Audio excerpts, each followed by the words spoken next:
Good morning everyone. My name is Bhavyasri. Her name is Sasvadana. We are studying 10th class. We are from AP. Our project name is Multipurpose Cycling Mill. This project is useful for farmers, housewives and building construction laborers to reduce their manpower and time. In this project the main elements is sieving, grinding, physical exercise and power generation also. Sieving is useful for farmers, building construction laborers and housewives to reduce their manpower and time. It is sieve all types of floors and pulses. And another element in this project is grinding. It is useful for hotel management and housewives to grind all types of masalas and chutneys.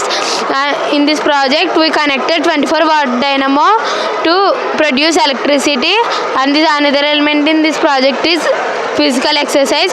Exercise is very important in nowadays.